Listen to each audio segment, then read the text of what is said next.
Assalamualaikum warahmatullahi wabarakatuh. Perkenalkan, saya Vivin Trimayadiana, guru SMP Negeri 1 Kapongan, Kabupaten Situbondo. Izinkan pada kesempatan kali ini saya memaparkan hasil aksi nyata saya pada modul 1.4 Budaya Positif. Perkenalkan, beliau berdua adalah fasilitator dan pengajar praktik saya pada pendidikan guru penggerak. Beliau yaitu Ibu Eni Purwanti dan Ibu Lailatul Masruroh. Berikut rancangan tindakan aksi nyata saya. Yang pertama, latar belakang. Peserta didik melakukan kebaikan dan menghindari pelanggaran karena takut dikucilkan, takut dihukum, atau takut menerima konsekuensi yang berat dan dapat menurunkan nama baiknya, menjadi indikasi bahwa keteraturan yang mereka lakukan tidak berasal dari kesadaran diri pribadi.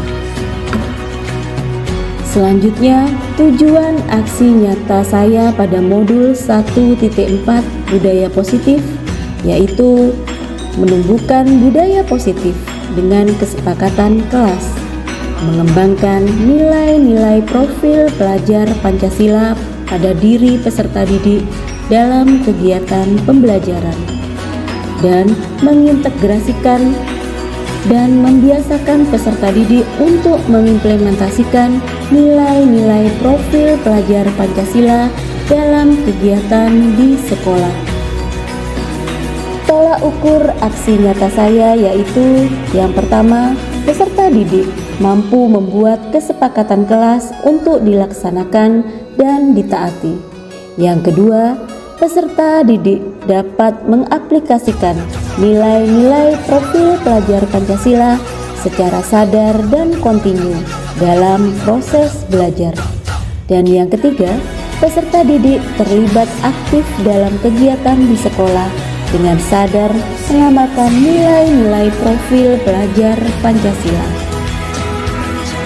Berikut lini masa tindakan. Yang pertama, saya menghadap kepala sekolah untuk menjelaskan pentingnya penerapan budaya positif dan keyakinan kelas di sekolah, serta memohon izin untuk mendiseminasikan kepada rekan-rekan guru. Yang kedua, melaksanakan diseminasi kepada rekan-rekan guru tentang konsep-konsep budaya positif. Dan yang ketiga, berkoordinasi dan berkolaborasi dengan wali kelas untuk membuat keyakinan kelas. Serta yang terakhir, memantau, merefleksi, dan mengevaluasi keyakinan kelas yang telah dibuat. Dukungan yang dibutuhkan yang pertama berasal dari partisipasi aktif orang tua di rumah dalam membiasakan budaya positif. Yang kedua, dedikasi warga sekolah sebagai role model atau teladan bagi peserta didik dalam menanamkan budaya positif, serta kolaborasi seluruh warga sekolah dalam menciptakan serta membiasakan budaya positif di sekolah. Berikut dokumentasi kegiatan diseminasi konsep-konsep budaya positif bagi pendidik di SMP Negeri 1 Kapongan.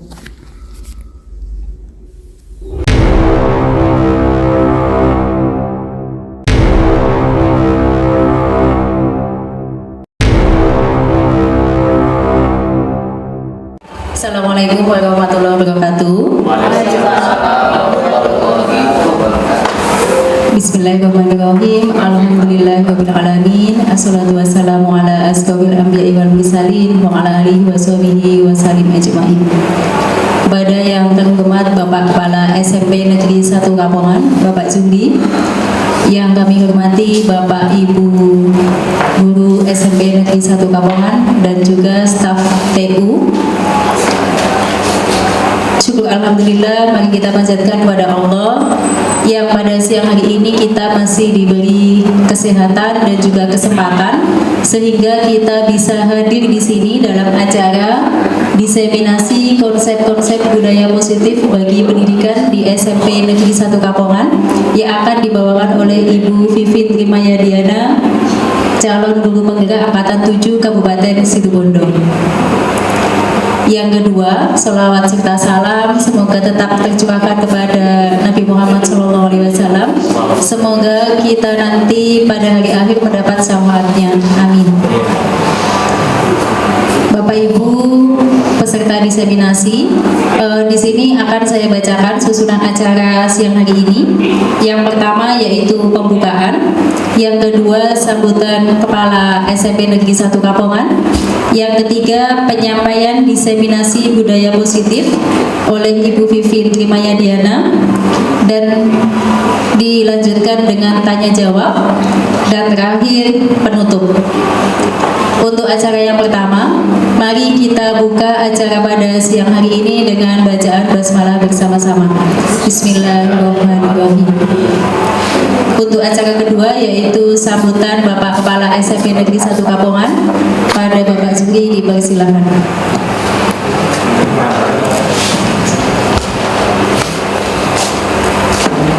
Assalamualaikum warahmatullahi wabarakatuh.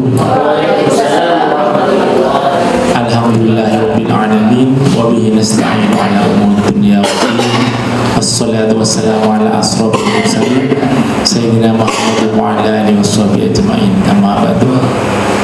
Yang saya hormati Bapak Wakil Kepala Sekolah, Bapak Ibu Guru, staf TU juga yang ada. Kemudian mobil khusus ya Madam Bufin yang punya hajat pada hari ini ya, sebagai sohibul hajat. Pertama marilah kita memanjatkan puji syukur kehadirat Allah Subhanahu wa taala yang alhamdulillah pada pagi hari ini kita ditakdir bisa hadir di tempat yang insya Allah penuh barokah dan akan dapat banyak ilmu kita dari Bu Vivi nanti akan disampaikan. Terima kasih kehadirat Bapak Ibu semua bisa memenuhi undangannya Bu Vivi. Mari kita ikuti nanti dengan baik ya, dengan baik. Insya Allah akan banyak ilmu seperti yang sampaikan tadi akan kita dapatkan. Sholawat dan salam semoga tetap tercurah limpahkan kepada junjungan kita Nabi besar Muhammad Sallallahu Alaihi Wasallam. Allahumma shalli alaihi. Saya mohon maaf tadi agak terburu-buru. Sebenarnya acaranya masih belum selesai ya. Saya tidak pamit juga, hanya beringsut ke belakang ya. Nyorot pergi saya. Karena sudah ditelepon dan takut saya. Ini sudah berapa kali ditunda. Alhamdulillah ya takdirnya Allah kita bisa berkumpul pada pagi hari ini. Bapak Ibu, yang ingin saya sampaikan yang pertama bersyukur ya, pasti bersyukur sekali kepada Allah Subhanahu wa taala. Yang pertama untuk diri saya ditakdir berada di SMP Negeri 1 Kapongan ini bisa bertemu dengan Pak Ion, Pak Haji Sawan, Bu Yanti, Bu Fira, Bu Indah dan yang lain. Terima kasih ya. Alhamdulillah bersyukur kepada Allah Subhanahu wa taala. Ternyata Bapak Ibu itu bisa bekerja sama dengan baik ya. Semua Bapak Ibu terima kasih. Saya bersyukur kepada Allah saya bertemu dengan teman-teman yang sangat baik ya, yang sangat mencintai sekolah. Syukur yang kedua tentunya mari bersama-sama ya bersyukur kepada Allah karena sekolah kita ini ditakdir untuk ada beberapa bahkan banyak ya, mungkin banyak sekali, mungkin di wilayah barat terbanyak di sini ya sampai wilayah tengah. Yang CGP-nya bahkan sudah ada yang GP sekarang ya di SMP Negeri 1 Kapongan. Perlu kita syukuri. Itu bukan terjadi begitu saja ya.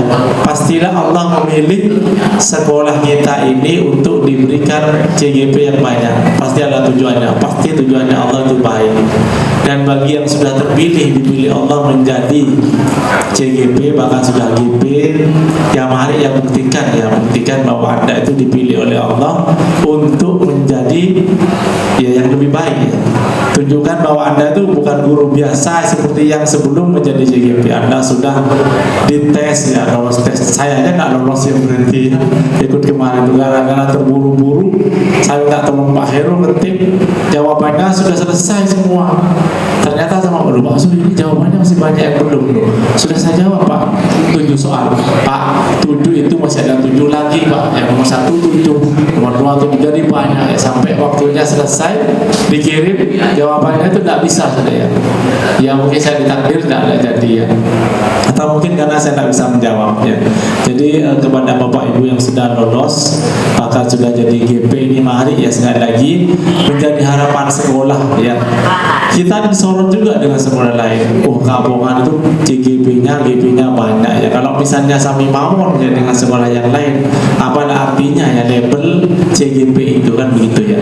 Nanti mari tunjukkan Bapak Ibu yang bukan CGP, yang bukan GP itu akan memantau Bapak Ibu, walaupun hanya nanti dirasani siapa pada ya apa ya, katanya CGP, katanya GP, apa ada misalnya ya.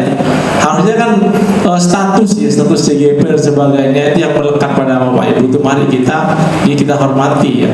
Paling tidak begitu kita ditakdir seperti itu bukan bukan hanya karena usaha kita, tapi sudah Allah pilih. Yang mari rencana Allah yang baik itu menjadikan Anda seorang CGP itu bisa memberi warna kepada sekolah ya, memberi warna yang baik kepada sekolah. Jangan sampai nanti tadi ya Sami Mawon ya apa itu yang mesti satu di CGP, padahal prosesnya lama dan biayanya sangat besar ya. Sekali lagi saya mohon kepada CGP yang lain, mari tunjukkan kalau udah ilmu baru dan sebagainya, mari kita tularkan kepada yang lain. Bagaimana menjadi guru dan baik di era sekarang, karena pasti sudah berbeda zamannya. Saya mungkin kalau pun sudah suruh mengajar itu sudah ketinggalan ya, banyak informasi yang saya tidak paham. Kemudian bersyukur kepada yang berikutnya juga, saya hanya selalu bersyukur ya kepada Allah. Kadang saya upacara itu saya lihat anak-anak itu ya itu tadi, saya ingin supaya untuk melawan rasa kecewa, melawan rasa sedih, saya lawan dengan bersyukur. Saya lihat, saya pandangi anak-anak, ya Allah terima kasih saya mulai bisa karena saya pernah berada di sekolah tidak bisa upacara karena tidak punya lapangan upacara. Jadi anak-anak di sekolah saya seumur hidup dia tidak pernah tahu namanya upacara. Mungkin hormat bendera dia tidak tahu karena ya tidak ada lokasi untuk upacara. Jadi saya begitu saya tidak ada anak upacara, saya yang menghadap ke atas, ya Allah terima kasih gitu ya. Pada dari teman, walaupun apapun banyak kecewaan yang mungkin kita dapatkan yang kita terima dari siswa, dari kondisi dan keadaan, tetapi paling tidak Allah itu lebih memberi banyak yang harus kita syukuri. Bersyukur kepada Allah kita berada di SMP Kabongan. Tadi di rapat saja saya agak ini yang menjadi ingat masa lalu ketika teman-teman banyak yang mengeluh ya, bukan mengeluh, menceritakan keadaan yang disatap itu ya. Mereka itu tadi kan urusan pos, bendahara pos itu harus PNS, tidak boleh P3K, betul lebih ya. Nah itu harus ini. Kalau tidak ada gimana, kepala sekolah bisa jadi. Saya bilang, Pak, saya sudah pernah mengalami ditolak oleh bank. Nah itu kesulitan ya Pak Ibu, hanya mencari ada sekolah yang tidak punya ECG, tidak punya PNS dia sebenarnya. Kita sudah insya Allah sudah lengkap. Dan ini yang banyak generasi mudanya yang harusnya menjadi power ya untuk SMP Kabongan. Yang sekali lagi saya berharap mari tunjukkan bahwa Kabongan itu dipilih Allah untuk menjadi dengan banyaknya CGP yang ada. Ya caranya, ya mungkin Bapak Ibu tahu ya, paling tidak ya mari mencintai sekolah gitu aja ya, mencintai sekolah, atau paling tidak setiap mau berangkat ke sekolah, kalau saya ya nanti saya apa yang bisa saya lakukan di sekolah, walaupun saya diam di ruangan, saya tidak pernah diam ya, saya selalu berpikir minimal saya paling nyeket apa yang seperti membuat tugu dan sebagainya, nyeketkan yang mau lomba dan semuanya. Saya ya, paling tidak waktu yang saya punya itu kalau saya berada di sekolah untuk sekolah gitu ya. Ya itu Bapak Ibu ya. Sekali lagi mari kita mencintai sekolah ini, kita cintai pekerjaan kita, kita cintai apa yang sudah ada di lingkungan kita ya gitu ya Bapak Ibu. Sekali lagi yang terakhir untuk Bu Vivin terutama nanti mohon kita berharap ya kita akan melihat Bu Vivin, walau mungkin tidak negor tapi akan memantau ya. Bu Vivin sudah TGP, sudah gini apa perubahan, apa sesuatu yang diberikan kepada sumbangsihnya kepada sekolah. Mungkin begitu itu yang ingin saya sampaikan. Semuanya bisa sepenuhnya saya berikan kepada Bu Upin. Mohon informasi terbaru berkenaan dengan dunia pendidikan. Saya akhiri. Assalamualaikum warahmatullahi wabarakatuh.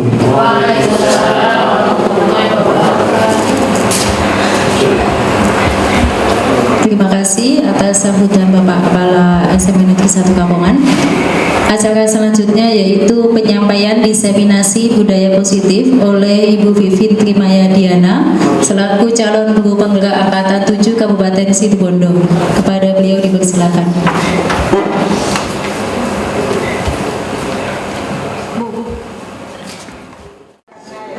Bismillahirrahmanirrahim. Assalamualaikum warahmatullahi wabarakatuh. Waalaikumsalam warahmatullahi wabarakatuh. Alhamdulillahirabbil alamin. Puji syukur kehadirat Allah Subhanahu wa taala karena pada siang hari ini, hari yang cerah, hari yang berbahagia, saya bisa memberikan diseminasi diseminasi mengenai konsep-konsep budaya positif bagi pendidik SMP Negeri 1 Kampungan. Tak lupa saya juga sampaikan banyak-banyak terima kasih pada teman-teman guru SMP Negeri 1 Kampungan sudah meluangkan waktu untuk hadir pada acara diseminasi budaya-budaya positif. Ini adalah rangkaian dari program pendidikan guru penggerak. Ini adalah aksi nyata saya pada modul 1.4. Jadi saya sudah menyelesaikan satu modul. Modul ini ada submodul, ada 1.1, 1.2, 1.3, dan ini adalah aksi nyata saya di modul 1.4 mengenai budaya positif. Untuk yang pertama, ini di sini ada pertanyaan pemantik. Jadi di sini saya sediakan pertanyaan pemantik, setuju atau tidak setuju. Yang pertama, hukuman dapat mendisiplinkan anak. Yang kedua, pemberian hukuman dengan hal positif seperti membaca atau membersihkan halaman sekolah dapat meningkatkan disiplin anak. Dan pertanyaan pemantik yang ketiga, memberi penghargaan dapat meningkatkan motivasi belajar anak. Ini adalah sebuah pertanyaan, diangan-angan dulu. Nanti saya berikan beberapa isi dari modul 1.4. Nanti di akhir kita akan menjawab setuju atau tidak setujukah Bapak dan Ibu menerapkan hukuman, menerapkan penghargaan baik itu positif maupun negatif.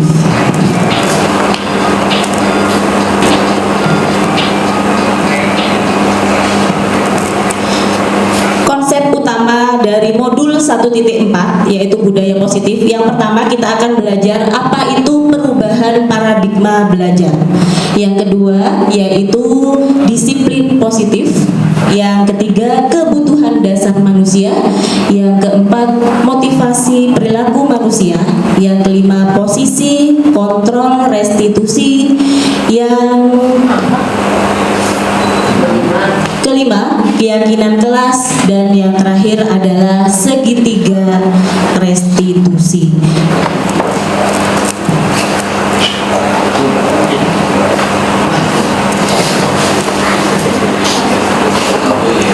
Baiklah, ini adalah pembelajaran dengan paradigma baru. Jadi kita sekarang untuk tahun kemarin, tahun 2022 sudah melaksanakan yang namanya kurikulum Merdeka. Ya, jadi pembelajaran dengan paradigma baru dirancang berdasarkan prinsip pembelajaran yang terdiferensiasi sehingga setiap siswa belajar sesuai dengan kebutuhan dari tahap perkembangan untuk mewujudkan profil pelajar Pancasila. Ini yang membedakan dengan pembelajaran di tahun-tahun sebelumnya. Jadi untuk sekarang kita harus benar-benar menggunakan pembelajaran yang berdiferensiasi. Jadi selama ini mungkin kita memberikan pembelajaran kepada siswa ini secara klasikal. Kita kurang tidak ada yang namanya kelas. Padahal kita tahu kalau siswa di dalam kelas itu berbeda-beda, dari bakatnya, dari minatnya, dari gaya belajarnya itu sangat berbeda-beda. Makanya untuk pembelajaran dengan paradigma baru, jadi kita menggunakan pembelajaran yang terdiferensiasi. Jadi diferensiasi pembelajaran itu sangat dibutuhkan untuk pembelajaran pada paradigma baru. Jadi tujuannya adalah kita membentuk siswa yang sudah bisa mewujudkan profil pelajar Pancasila. Kita tahu kalau profil pelajar Pancasila ada berapa? Ada 6. Yang pertama adalah beriman, dan bertakwa kepada Tuhan Yang Maha Esa. Yang kedua yaitu berkebinekaan global, mandiri, bernalar kritis, kreatif, dan gotong royong. Jadi nanti tujuannya adalah kita membentuk karakter siswa yang memenuhi profil pelajar Pancasila.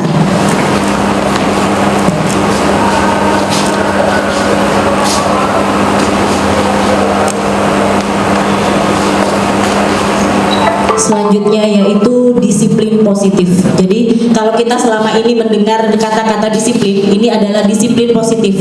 Disiplin, ya, kalau kita dengar kata disiplin saja, ini identik dengan yang tidak enak. Kalau sudah membicarakan, menyebut disiplin, ini biasanya cenderung ke arah yang tidak enak. Kalau kita tidak disiplin, kita pasti mendapat sanksi, kita pasti mendapat hukuman. Itu yang terjadi. Jadi dalam budaya kita, makna kata disiplin dimaknai menjadi suatu yang dilakukan seseorang pada orang lain untuk mendapatkan kepatuhan. Ya, kita cenderung menghubungkan kata disiplin dengan ketidaknyamanan karena disiplin itu selalu identik dengan dihukum. Saya tidak disiplin, maka saya akan dihukum. Itu yang dikatakan selama ini. Disiplin itu pasti berhubungan dengan ketidaknyamanan. Jadi untuk diseminasi sekarang, bagaimana sebagai pendidik, tujuan kita adalah menciptakan anak-anak yang memiliki disiplin diri sehingga mereka bisa berperilaku dengan mengacu pada nilai-nilai kebajikan universal. Jadi dia memiliki motivasi dari dirinya, bukan motivasi dari luar. Jadi di sini ada dua motivasi, yaitu intrinsik dan ekstrinsik. Kalau intrinsik ini adalah motivasi yang dari dalam diri anak tersebut. Kalau ekstrinsik itu lebih ke misalnya takut dipukul, atau kalau nanti saya tidak mengerjakan sama Bu Vivin pasti diberi nilai jelek. Itu namanya yang digunakan adalah motivasi ekstrinsik, bukan motivasi dirinya untuk berubah menjadi baik. Disiplin positif merupakan salah satu cara menerapkan disiplin yang bertujuan untuk menumbuhkan kesadaran serta memberdayakan anak untuk melakukan sesuatu tanpa sogokan, ya, tanpa ancaman maupun hukuman. Jadi nanti tujuannya adalah anak-anak dituntut untuk disiplin meskipun tidak ada hukuman, tidak ada sogokan atau ancaman.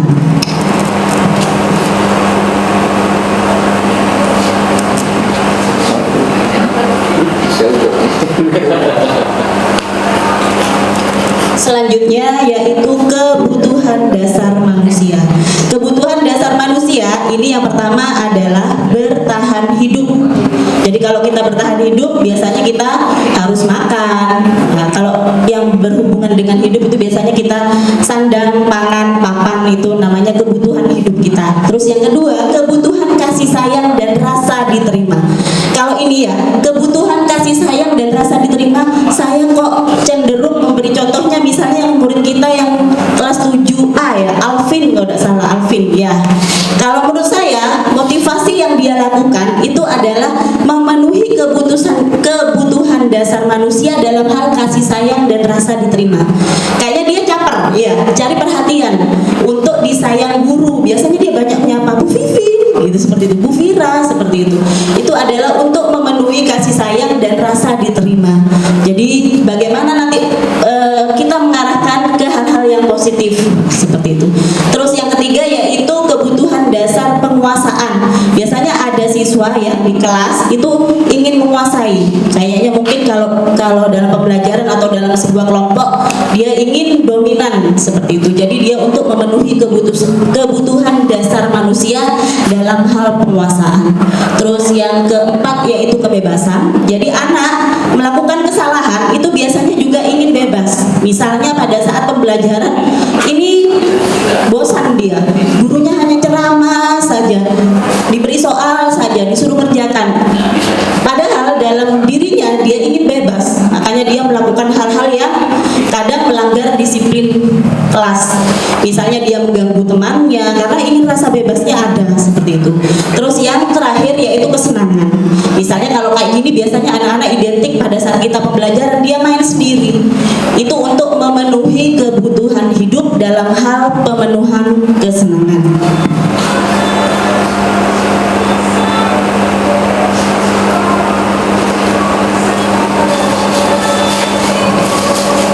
Dalam melakukan tindakan, ya, entah itu tindakan positif atau negatif, itu siswa mempunyai motivasi, mempunyai penyebab. Penyebabnya adalah motivasi perilaku manusia. Jadi motivasi di sini adalah motivasi merupakan dorongan yang timbul, ya, pada diri seseorang secara sadar untuk melakukannya. Jadi apa yang dilakukan siswa di kelas, di sekolah itu sesuai dengan motivasi pada dirinya sendiri. Misalnya satu yang dilakukan, mungkin yang paling banyak sekarang terjadi itu adalah motivasinya adalah menghindari ketidaknyamanan dari hukuman. Misalnya anak-anak menggunakan atribut semua, otomatis apa dasarnya dia yang mendasari dia mau tertib untuk itu? Biasanya itu dilakukan karena tidak mau dihukum, seperti itu.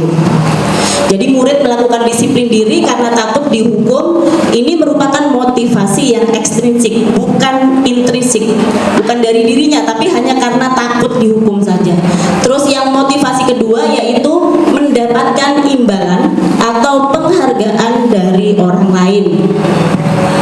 Misalnya pada saat kita belajar, kita mengajar di kelas, yang dapat menjawab soal nomor 1 nanti dapat permen, seperti itu. Jadi tujuannya dia mau ngerjakan itu ternyata hanya untuk mendapatkan permen, seperti itu. Jadi murid melakukan disiplin diri karena ingin merupakan motivasi ekstrinsik juga, karena ingin sesuatu. Terus yang ketiga yaitu ini yang paling kita harus tumbuhkan dari anak-anak, yaitu menghargai nilai-nilai kebajikan diri sendiri. Ini yang dikatakan dengan motivasi intrinsik. Ini yang membentuk karakter anak-anak, bagaimana mempunyai motivasi intrinsik. Nah, ini butuh proses dan kerjasama seluruh warga sekolah. Jadi ini memang tidak bisa instan. Ini adalah sebuah tugas yang bisa kita lakukan bersama-sama dengan berkolaborasi bersama warga sekolah.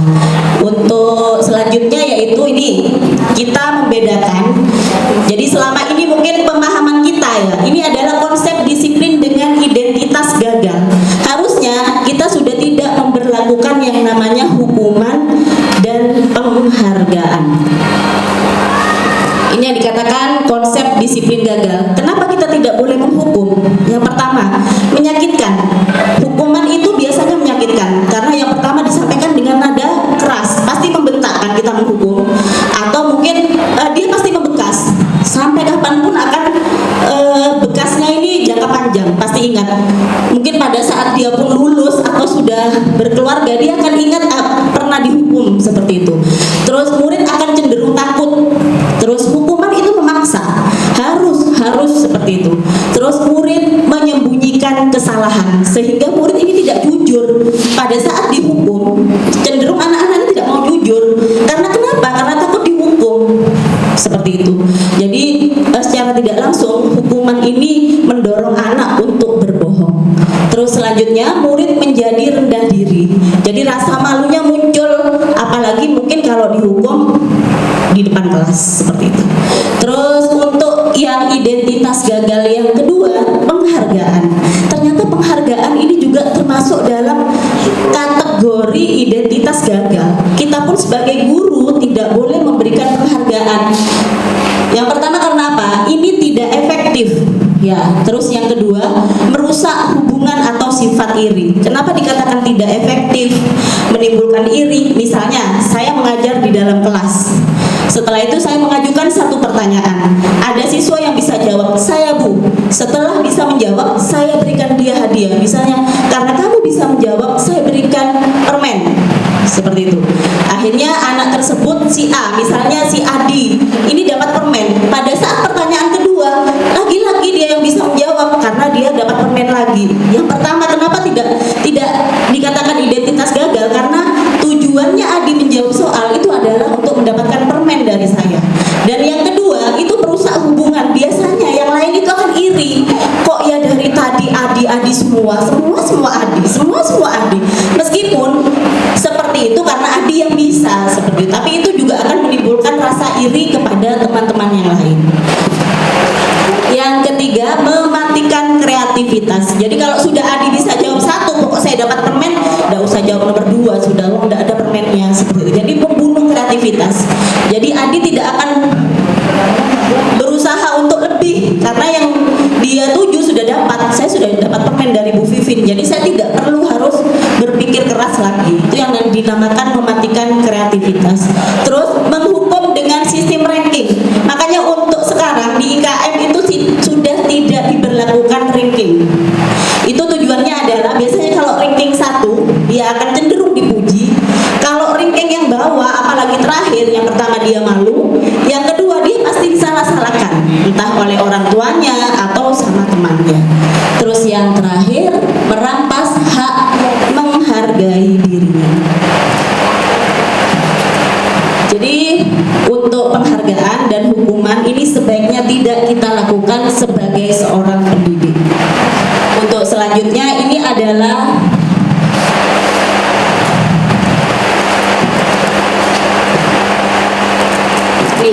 ini yang harus kita lakukan karena ini adalah kategori konsep disiplin dengan identitas sukses. Jadi ini yang harus kita lakukan yaitu konsekuensi dan restitusi. Apa itu konsekuensi ya? Jadi gini, konsekuensi itu adalah misalnya seperti ini, kita melakukan kesalahan. Jadi anak-anak itu sadar dengan sendirinya kalau dia melakukan kesalahan, dia harus berbuat untuk bertanggung jawab atas kesalahannya. Misalnya, kalau kita memberlakukan tidak membawa topi, ya, tidak menggunakan topi pada saat upacara, ini anak-anak kan disuruh berbaris di luar barisan utama. Jadi berbaris hadap ke arah matahari. Jadi kalau kita anak-anak sudah mempunyai motivasi intrinsik dan sudah sadar dengan konsekuensi, tanpa disuruh pun dia sudah, oh saya tidak bawa topi. Dia langsung sadar untuk bertanggung jawab konsekuen saya. Jadi langsung pergi ke barisan yang di barat seperti itu. Terus jadi ini ada pada saat kita menerapkan konsekuensi itu ada penguatan jangka pendek. Jadi tidak menyakitkan buat anak-anak kalau kita menggunakan konsekuensi. Terus dimonitoring karena itu perlu monitoring berkelanjutan. Jadi nanti misalnya anak ini hari ini tidak bawa, minggu depan bagaimana seperti itu. Jadi itu berkelanjutan monitoringnya. Ada stimulus dan respon. Jadi ada misalnya anak ini tidak menggunakan topi atau tidak mengerjakan PR, maka nanti responnya dia setelah dia sadar dengan konsekuensinya, dia akan merespon dengan mengerjakan PR sebagai bentuk tanggung jawab dia atas kesalahannya. Terus selanjutnya murid menghormati peraturan. Jadi nanti kalau sudah ada konsekuensi biasanya itu tujuannya adalah siswa akan lebih menghargai peraturan. Terus yang terakhir, dengan adanya konsekuensi, siswa itu akan kehilangan waktu untuk merenungi kesalahannya. Karena tidak perlu direnungi, dia langsung secara sadar ya, dia akan bertanggung jawab atas kesalahannya. Terus yang terakhir itu adalah yang konsep disiplin dengan identitas gagal yang paling bagus itu adalah kita menerapkan restitusi atas kesalahan yang anak-anak perbuat. Itu yang pertama adalah murid bertanggung jawab untuk perilakunya. Jadi membangun ini yang agak sulit, memang sulit. Tapi kalau kita peduli, kita mau bersama-sama untuk membangun, bukan hal tidak mungkin, kita bisa menerapkan restitusi kepada siswa kita. Jadi murid bertanggung jawab untuk perilakunya, fokus pada pemecahan masalah jangka panjang. Terus yang ketiga, murid menghormati dirinya dan orang lain. Jadi siswa ini melakukan kesalahan itu hal yang wajar, tetapi siswa siswa bagaimana dia sadar dan bagaimana dia mau bertanggung jawab atas kesalahannya.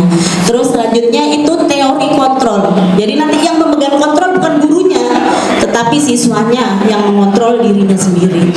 Terus murid bersemangat memperbaiki kesalahannya. Jadi kalau kita sudah berhasil menerapkan restitusi, jadi kita gak usah repot-repot. Jadi siswa akan sadar sendiri, dia salah, saya harus bertanggung jawab. Seperti itu.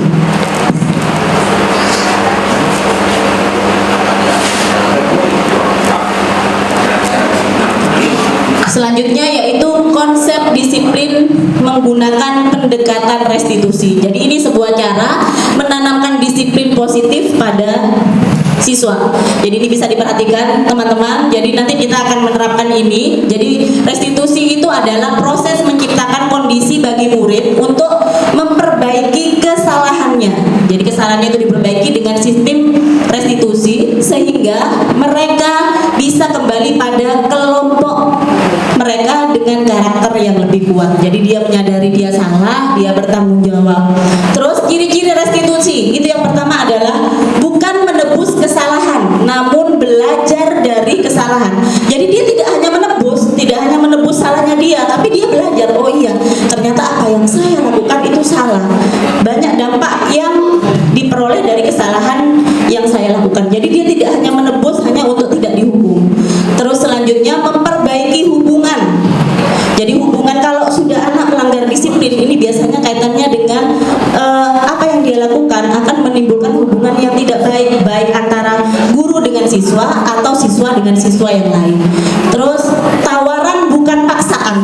Jadi pada saat restitusi nanti saya juga akan tayangkan bagaimana restitusi yang sudah saya lakukan kepada siswa. Jadi ini lebih menawarkan tawaran, bukan menentukan kamu harus seperti ini, kamu harus seperti itu, tidak. Jadi nanti siswa yang akan siswa akan muncul dari diri sendiri untuk bagaimana dia bertanggung jawab atas kesalahannya. Terus menuntut untuk melihat ke dalam diri, seperti yang saya sebutkan barusan, mencari kebutuhan dasar yang mendasari tindakannya. Jadi, oh iya, mungkin saya seperti itu karena saya ingin senang-senang, makanya saya melakukan kesalahan. Terus fokus pada karakter bukan tindakan. Jadi nanti pada saat kita menerapkan restitusi, itu harapannya kita membentuk karakter siswa. Jadi karakter ini yang tidak baik kita upayakan sedikit demi sedikit untuk menjadi baik. Terus selanjutnya menguatkan dan fokus pada solusi. Jadi pada saat kita menerapkan restitusi itu solusinya jelas dan itu tidak menyakitkan.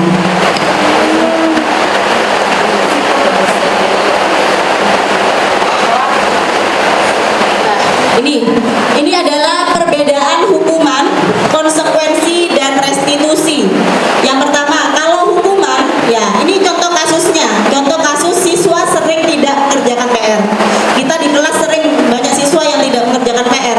Kalau menggunakan hukuman, yang pertama, guru menghukum siswa tersebut hormat bendera. Misalnya si Adi tidak mengerjakan PR, saya hukum dia hormat bendera selama 15 menit. Ini adalah bentuk hukuman. Terus misalnya guru marah dan siswa menjadi takut. Biasanya kan marah-marah. Kenapa tidak mengerjakan PR? Padahal kan sudah Vivi kasih tahu kalau harus mengerjakan PR. Ini biasanya nadanya cenderung keras. Bagaimana kalau tidak mengerjakan PR dengan menggunakan konsekuensi? Itu biasanya guru memberikan konsekuensi untuk mengerjakan PR lagi. Jadi disuruh mengerjakan PR atau ditambah soalnya. Jadi PR-nya biasanya yang pertama itu 5, kita tambah menjadi 10 soal. Atau disuruh nulis sebanyak 3 kali, jadi 3 lembar. Itu mungkin solusi konsekuensi yang diberikan. Terus guru tegas dan siswa menghormati peraturan. Jadi bukan takut, tetapi menghormati.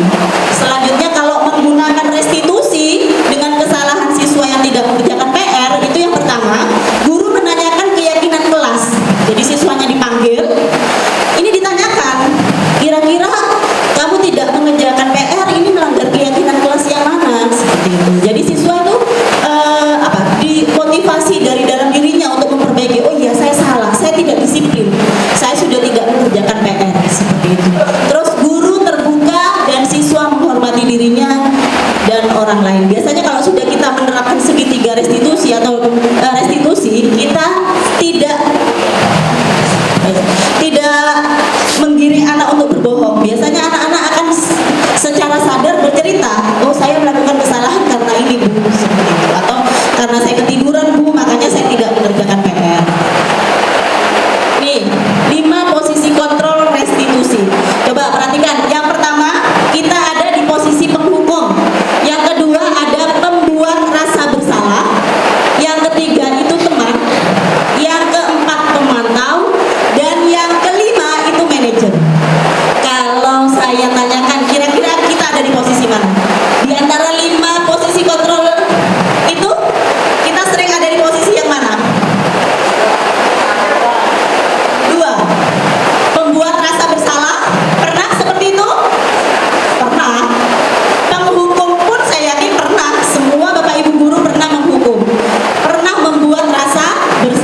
siswa. Terus pemantau, ya. Kalau kita sebaiknya kita sudah di level pemantau atau lebih bagus lagi kita bisa menjadi manajer untuk siswa seperti itu. Jadi kalau pemantau kita sudah bisa mengkondisikan anak, kita sudah bisa menerapkan konsekuensi, restitusi. Jadi memantau anak tidak lagi menggunakan hukuman. Jadi tidak ada di posisi menghukum atau membuat rasa bersalah.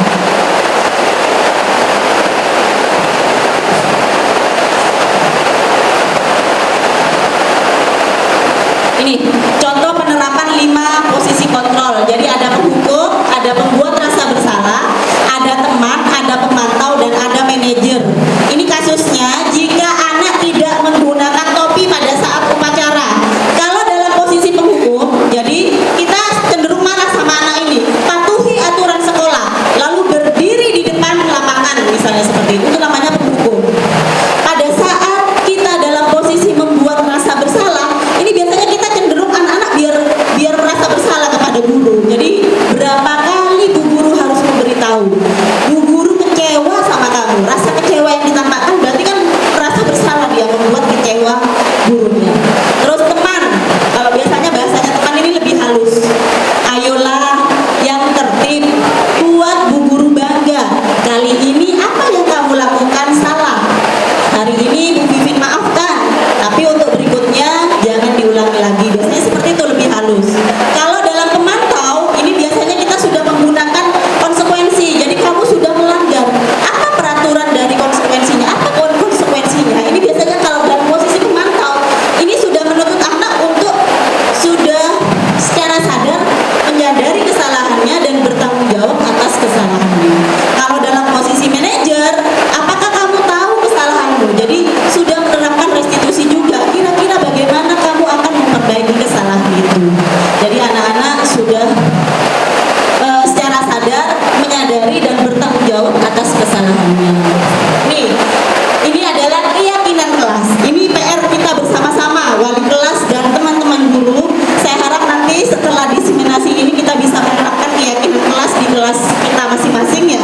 Jadi keyakinan kelas ini kenapa selama ini yang digunakan adalah peraturan kelas, bukan keyakinan kelas. Kenapa harus keyakinan kelas? Ini Bu, saya contohkan misalnya, mengapa kita memiliki peraturan tentang menggunakan helm pada saat mengendarai kendaraan roda 2? Kira-kira kenapa kita menggunakan helm? Ya, biar tidak kecelakaan, biar tidak jatuh dan kepala kita bocor.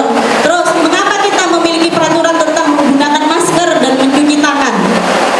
Ya, biar tidak kena COVID, biar tidak kena virus seperti itu. Nah, itu kan kalau itu yakin, kalau sudah terbentuk keyakinan dalam diri, meskipun tanpa ada tulisan harus menggunakan masker, kita akan menggunakan masker. Tapi selama ini biasanya hanya mematuhi peraturan. Misalnya kita mau masuk ke mall, ke KDS, ini peraturannya harus menggunakan masker. Jadi mau tidak mau harus pakai masker, bukan karena takut sama virus, takut tak boleh masuk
saya membuat keyakinan kelas matematika. Karena kebetulan saya bukan wali kelas, saya pengajar guru matematika, saya memberikan anak-anak bagaimana cara membuat keyakinan di kelas matematika dengan menggunakan gambar bumi, yaitu bumi keyakinan kelas.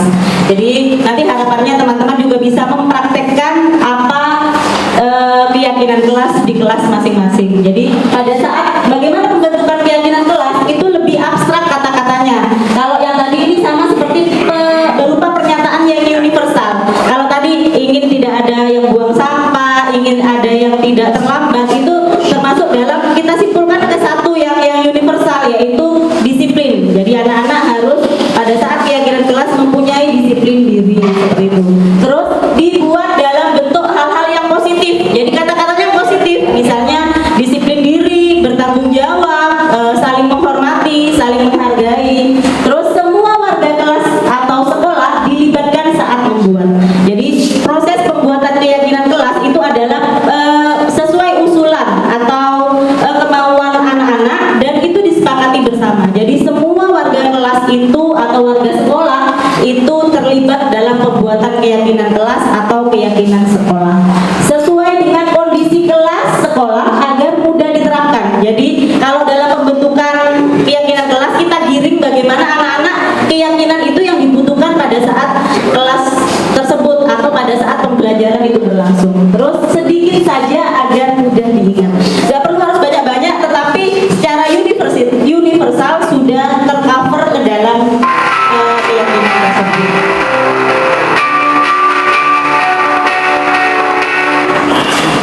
Ini adalah segitiga restitusi ya. Jadi nanti kita sudah ini yang terakhir kita pelajari yaitu mengenai segitiga restitusi. Jadi kita nanti menerapkan bagaimana yang namanya segitiga restitusi. Yang pertama kita menstabilkan identitas. Jadi kita kalau pada saat anak sudah melakukan kesalahan tidak mengerjakan PR, kita stabilkan dulu identitasnya. Kita kenapa kamu Bu Vivin panggil misalnya? Karena saya tidak mengerjakan PR Bu.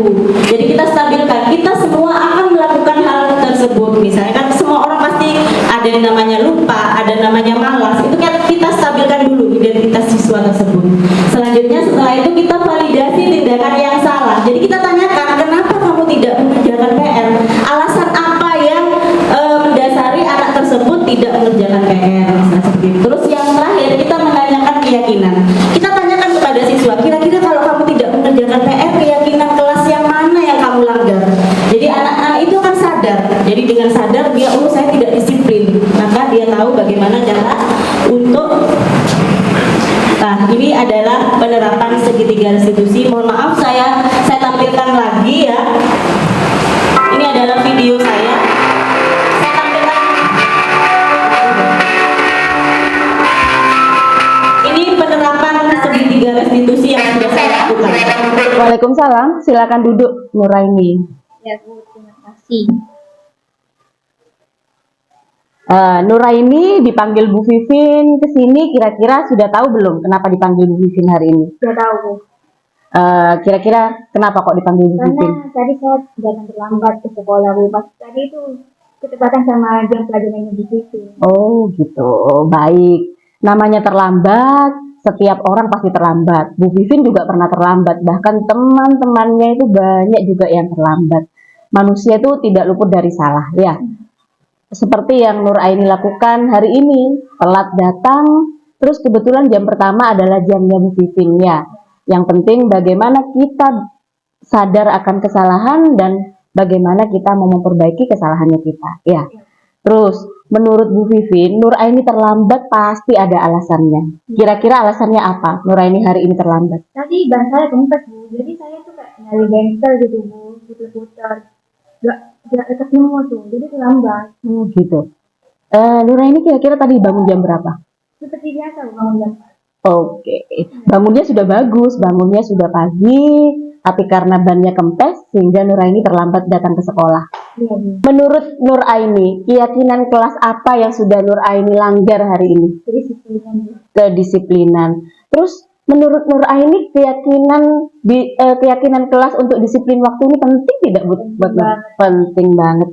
Sekarang Bu Vin tanya, kalau keyakinan kelas untuk disiplin waktu yang sangat penting ini dilanggar sama Nur Aini, kira-kira solusinya apa untuk tidak melakukan kesalahan ini lagi? Itu saya kan lebih dulu itu Bu, seperti kayak sebelum berangkat sekolah, saya kan mempersiapkan segalanya, seperti mengecek ban saya, ban sepeda, dan juga mempersiapkan peralatan sekolah seperti buku dan lain sebagainya. Oke, berarti kalau sudah tahu solusinya, sudah punya solusi, setelah ini Nuraini harus apa?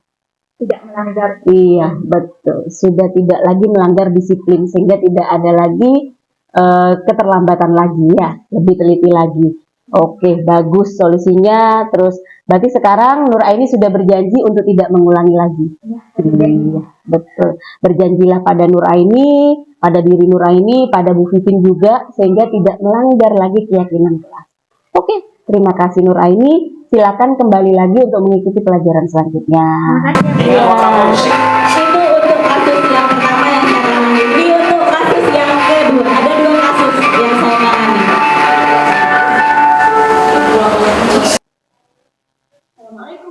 Waalaikumsalam. Silakan duduk Lina. Hei, kira-kira menurut Lina, kenapa Lina sekarang Bu Vivin panggil? Pasti karena tadi Lina tidak mengerjakan PR matematika.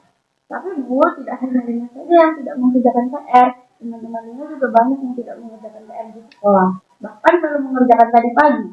Gitu ya. Berarti ada beberapa teman Lina yang juga seperti Lina tidak mengerjakan PR. Oke, baiklah. Di sini Bu Vivin tidak mau mencari siapa yang salah, Lina atau teman-teman yang lain yang menurut Lina tidak mengerjakan PR hari ini ya. Semua orang pasti pernah melakukan kesalahan ya. Lina pun pernah melakukan kesalahan. Teman-temannya juga pernah melakukan kesalahan. Sekarang yang penting bagaimana caranya untuk memperbaiki kesalahan. Terus menurut Bu Vivin, Lina tidak mengerjakan PR pasti ada alasannya. Kira-kira apa alasannya kenapa tidak mengerjakan PR? Malam Lina ketiduran. Terus? Habis berjam soalnya. Oh gitu ya. Jadi Lina tidak mengerjakan PR hanya karena ketiduran. Karena kecapean. Oke.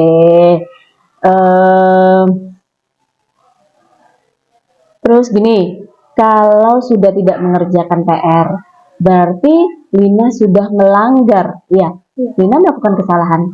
Kira-kira menurut Lina melanggar keyakinan kelas tidak? Iya, Keyakinan kelas yang mana yang Lina langgar? melanggar keyakinan kelas disiplin dan tetap jawab. Betul. Berarti yang Lina lakukan adalah hari ini Lina tidak disiplin.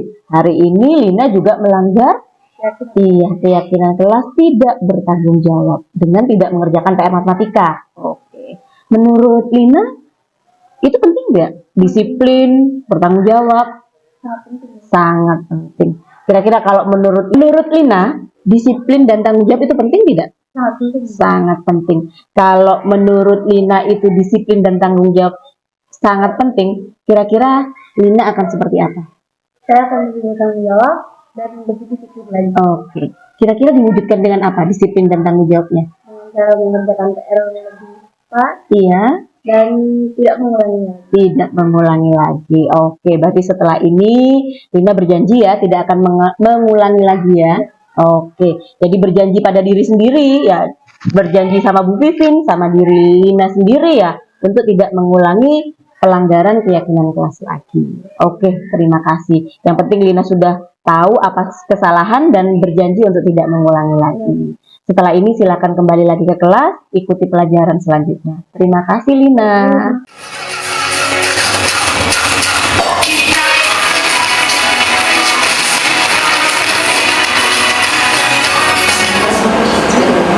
Assalamualaikum warahmatullahi wabarakatuh. Nama saya Lina dari kelas 12 UTS 1 Kapeman. Hari ini saya sangat senang karena tidak diberi sanksi dan hukuman padahal saya tidak mengerjakan PR matematika. Mungkin memberikan saya nasihat dan motivasi agar saya bisa memperbaiki kesalahan saya dan berjanji tidak mengulanginya lagi. Terima kasih.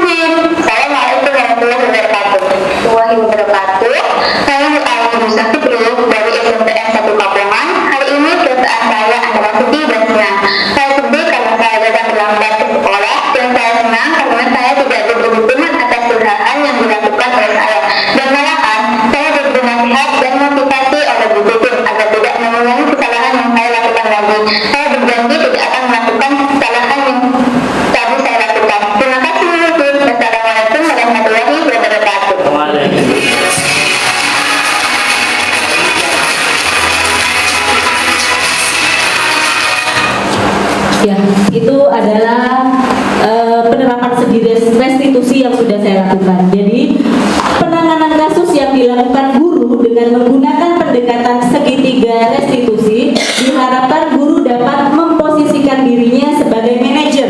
Jadi kelasnya sudah di kelas manajer dengan mengajukan pertanyaan-pertanyaan bermakna dan membuat murid menjadi lebih mandiri, percaya diri, disiplin dan bertanggung jawab. Jadi ditanyakan dulu kenapa dia salah, distabilkan dulu. Jadi semua orang pasti salah, ditanyakan alasannya kenapa dia salah dan sama-sama mencari solusinya. Kira-kira solusinya apa? Seperti itu.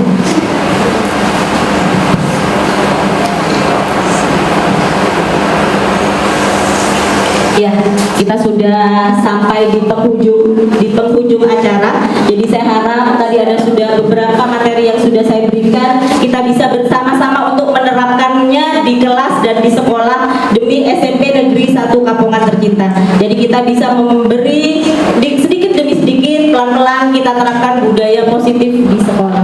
Dalam penerapan program disiplin positif, hendaknya guru memiliki standar kepribadian profesional dan sosial yang baik, di mana guru mampu berefleksi pada posisi kontrolnya saat ini, bagaimana pembelajaran dirinya sebagai among. Jadi kita dituntut untuk menjadi among yang pada sudah level posisi manajer, yang menuntut murid-murid menjadi insan yang mandiri, merdeka dan bertanggung jawab. Ini menurut standar nasional pendidikan.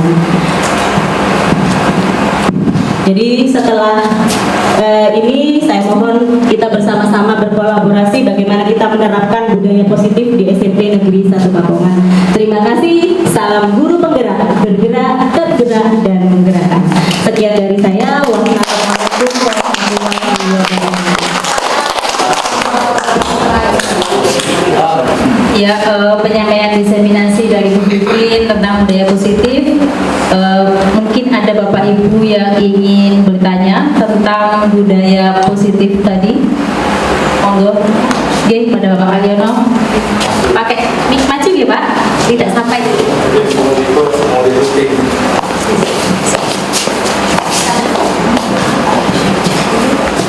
Assalamualaikum warahmatullahi wabarakatuh. Waalaikumsalam warahmatullahi wabarakatuh. Terima kasih waktu yang kepada kami. Kami juga mengucapkan terima kasih kepada Bu Vivin yang benar-benarnya menyampaikannya. Ini merupakan juga pendapat ilmu untuk saya. Tapi ada beberapa hal yang perlu kami pertanyakan menurut kami, dan mungkin ada saran juga, nanti silakan, tentang hukuman yang perlu diberikan kepada siswa. Kalau tadi ada kata-kata setuju atau tidak setuju, kalau kami cenderung setuju, tapi kita harus tahu bagaimana tingkatan hukuman pada siswa. Kalau sekiranya itu yang dilakukan siswa itu ringan, maka jangan terlalu berat dalam memberikan hukuman.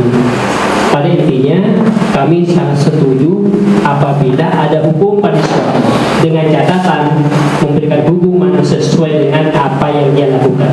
Terima kasih. Wassalamualaikum warahmatullahi wabarakatuh. Oke, terima kasih pada Pak Aliono. Mungkin ada pertanyaan kedua. Silakan. Ya, Bu Lina berdiri. Maju, tidak maju.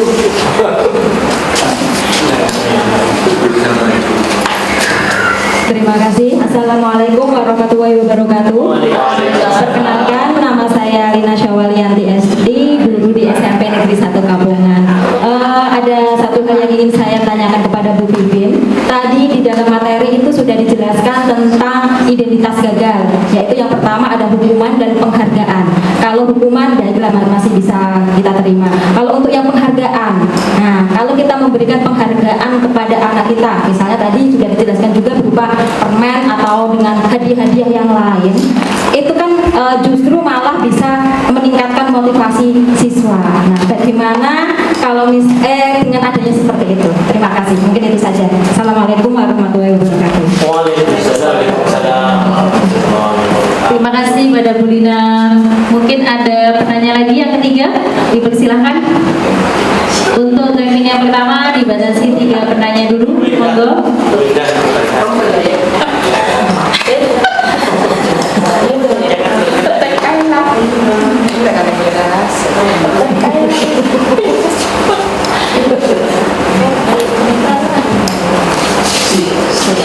Terima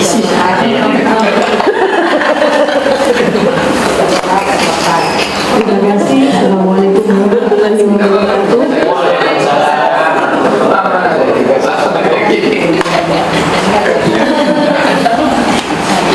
Tadi sudah disampaikan tentang penghargaan. Jadi contohnya ada penghargaan dikasih permen. Nah, bagaimana kalau misalkan penghargaan berupa kita kasih katakanlah imbalannya permen? Apa itu tidak menimbulkan masalah nantinya? Jadi anak-anak siswa saya belajar, akhirnya tujuannya bukan untuk belajar, tapi dapat permen. Bagaimana itu cara menyelesaikannya? Apa harus permen atau tidak yang lain? Apakah bisa dengan ucapan pujian atau jempol? Terima kasih. Assalamualaikum warahmatullahi wabarakatuh. Waalaikumsalam.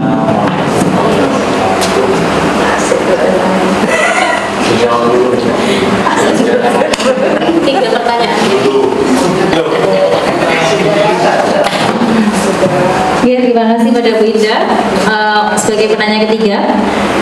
Mau dijawab langsung Ibu Vin ya. Pertanyaan yang pertama dari Bapak Karyono. Menurut Bapak Karyono, hukuman itu setuju dilaksanakan, tetapi sesuai dengan porsinya. Bagaimana menurut Bu Vin? Baiklah, saya mencoba menanggapi untuk pertanyaan yang pertama. Jadi kalau ini berhubungan dengan pertanyaan pematik saya yang pertama. Jadi setuju atau tidak setujukah jika ada hukuman? Kalau mungkin yang ditanyakan ada porsinya. Mungkin ini kaitannya dengan hukuman yang berat dengan tidak, atau positif dengan negatif. Nah, untuk pembelajaran di budaya positif ya, pada modul ini karena hukuman itu masuk pada identitas gagal. Jadi sebaiknya kita sebagai seorang pendidik tidak menerapkan hukuman. Jadi kita memang ini tidak instan. Ini memang bukan hal yang mudah untuk tidak menerapkan hukuman kepada siswa. Kita tahu dengan bagaimana siswa untuk membentuk. Jadi mungkin awalnya kita harus belajar pelan-pelan bagaimana kita merubah hukuman menjadi konsekuensi. Jadi hukuman ini akhirnya nanti kita pelan-pelan, kita bersama-sama, kita berkolaborasi seluruh warga SMP Negeri 1 Kabongan merubah yang namanya hukuman. Kita sudah bukan menerapkan hukuman tetapi menerapkan yang namanya konsekuensi. Jadi nanti bagaimana caranya? Yang pertama kita merubah karakter anak dulu. Jadi kalau kita sudah bisa merubah karakter anak jadi yang jelek menjadi bagus, terus anak-anak melakukan sesuatu bukan lagi hanya karena ekstrinsik, karena takut. Nanti kalau saya nggak pakai sepatu pasti nanti saya dihukum, sepatu saya nanti pasti dirampas seperti itu. Tapi sudah berubah pola pikirnya anak-anak, dia sudah yakin dengan intrinsik. Jadi saya jadi sadar sendiri dia, saya harus pakai sepatu. Namanya saya siswa, saya harus mematuhi peraturan sekolah yang harus saya pakai sepatu. Jadi bukan karena takut dirampas, tetapi karena kesadaran diri, motivasi intrinsik yang digunakan sehingga dia menggunakan sepatu dengan sadar. Kalau hukuman ini kenapa tidak disarankan dan masuk di identitas gagal? Karena hukuman ini cenderung menyakitkan, cenderung dilakukan dengan kata-kata yang keras. Terus anak-anak ini motivasinya bukan dari intrinsik, dia lebih ke ekstrinsik karena rasa takut dihukum. Itu dari saya. Bagaimana Pak Karyono? Disambung. Untuk penanya yang kedua dari Bu Lina tentang identitas gagal, bahwa penghargaan dengan hadiah itu sebenarnya justru menumbuhkan motivasi bagi anak-anak. Nah, bagaimana menghadapi hal tersebut? Terima kasih, pertanyaan yang sangat bagus. Saya pun sebelum berada di pendidikan CGP dan sebelum saya mempelajari modul 1.4 itu saya sudah sering melakukan itu. Jadi apa yang dilakukan Bu Lina itu sudah sering saya lakukan di kelas. Jadi saya cenderung memberikan penghargaan berupa permen, misalnya coklatos atau nilai misalnya. Nanti yang bisa jawab saya kasih nilai lebih, Bu Vivin beri nilai lebih. Atau ini ada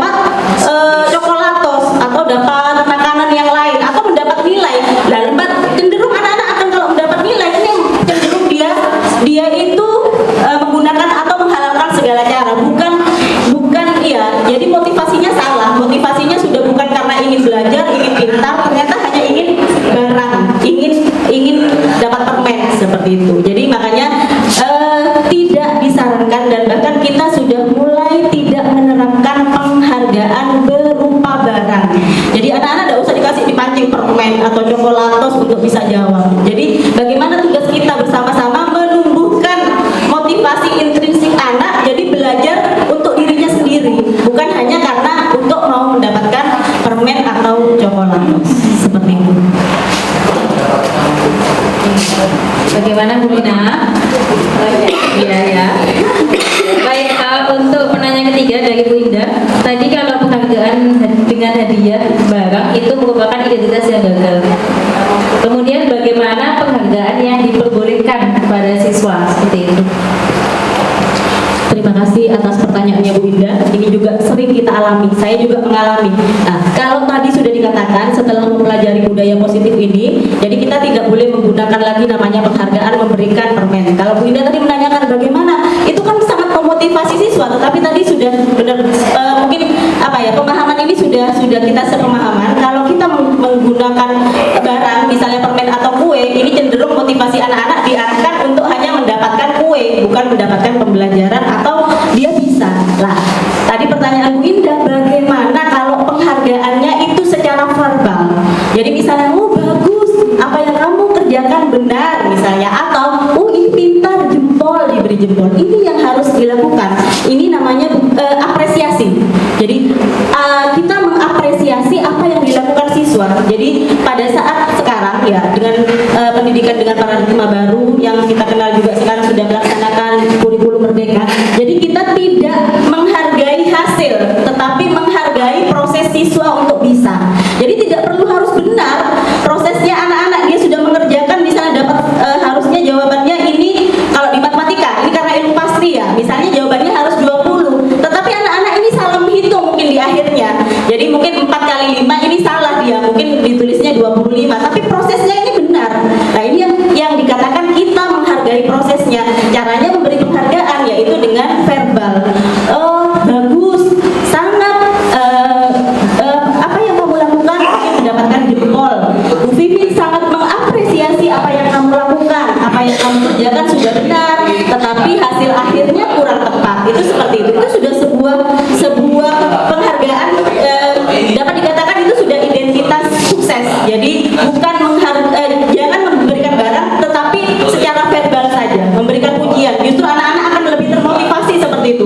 Oh, saya mendapat acungan jempol tadi dari Bu Vivi, berarti dia akan berusaha untuk lebih baik lagi. Mungkin itu saja yang bisa saya. Bagaimana Bu Indah? Kalau misalkan barang bisa ya, kalau misalkan nilai, bagaimana? Saya kan memberikan kamu nilai 100 jika bisa jawab ini.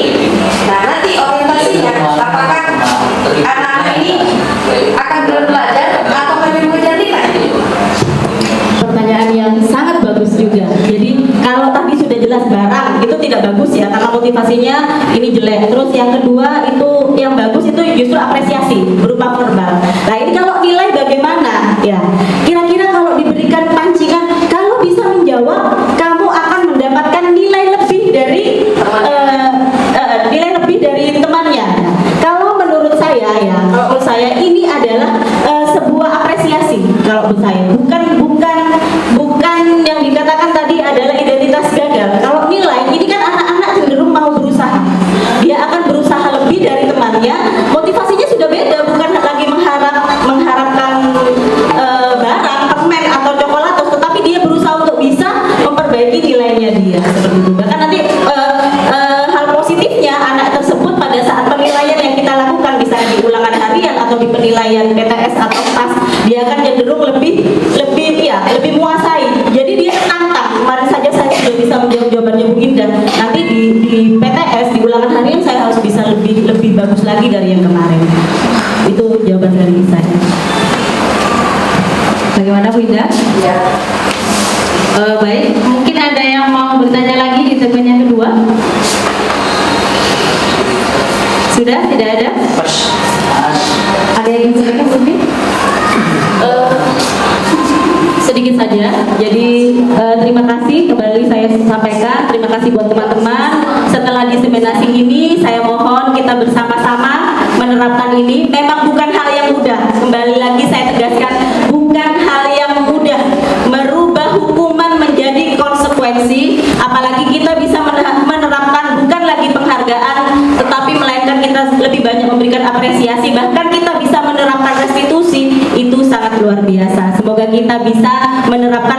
budaya positif dengan bekerja sama, kolaborasi dari teman-teman semua untuk membawa budaya positif di SMP Negeri 1 Kapungan. Amin, amin. Untuk acara diseminasi konsep budaya positif dari Ibu Vivin sudah selesai. Mari kita tutup acara hari ini dengan doa yang akan dipimpin oleh Bapak Thohir. Padanya mau dipersilakan.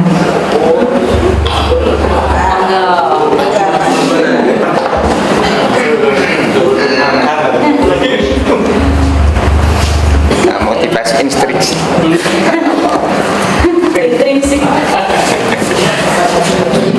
Apa yang kita peroleh bersama tadi mendaki ilmu yang bermanfaat al-fatihah. Bismillahirrahmanirrahim. Alhamdulillahirrahmanirrahim.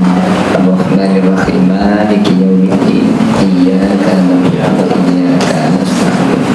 Ihdinas siratal mustaqim. Siratal ladzina an'amta 'alaihim ghairil maghdubi 'alaihim waladdallin. Bismillahirrahmanirrahim. Alhamdulillahirabbil alamin. Allahumma shalli wa sallim ala sayyidina Muhammadin wa ala alihi wa sahbihi ajmain. Allahumma barik lana fi Rajab wa Sya'ban wa ballighna Ramadan. Allahumma barik lana fi umurana wa rizqina wa auladana. Rabbana la tu'akhidhna in nasina aw akhtana. Rabbana wa la tahmil 'alaina isran kama hamaltahu 'ala alladziina min qablina. Rabbana wa la tuhammilna ma la taqata lana bihi wa'fu 'anna waghfir lana warhamna anta maulana fansurna 'alal qaumil kafirin. Allahumma inna na'udzu bika min 'ilmin la yanfa' wa qalbin la yakhsha wa 'amalin la yurfa wa du'a'in la yusma. Rabbana atina fid dunya hasanah wa fil akhirati hasanah wa qina adzaban nar. Bi fadli subhana rabbika rabbil 'izzati 'amma yasifun. Wassalamun al mursalin walhamdulillahi rabbil alamin.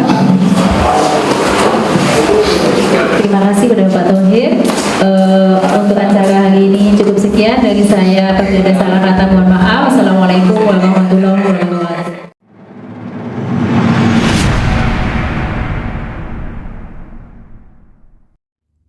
Rencana implementasi budaya positif setelah pelaksanaan diseminasi yang saya lakukan. Yang pertama, membuat keyakinan kelas dan keyakinan sekolah. Yang kedua, menghindari hukuman dan penghargaan dalam pembelajaran. Yang ketiga, menerapkan segitiga restitusi dalam penyelesaian masalah peserta didik. Dan yang terakhir, berkolaborasi dengan warga sekolah untuk melaksanakan pembiasaan yang baik menuju terwujudnya karakter peserta didik yang mulia. Selanjutnya, refleksi kegiatan diseminasi budaya positif. Refleksi dari pemateri, yaitu diseminasi berjalan lancar. Peserta diseminasi sangat antusias dalam mengikuti kegiatan. Hal ini dikarenakan materi tentang konsep-konsep budaya positif sangat menarik dan bermanfaat untuk diterapkan di sekolah dalam upaya meningkatkan disiplin positif siswa demi mewujudkan budaya positif di SMP Negeri 1 Kapongan. Berikut refleksi dari teman-teman guru sebagai peserta diseminasi budaya positif.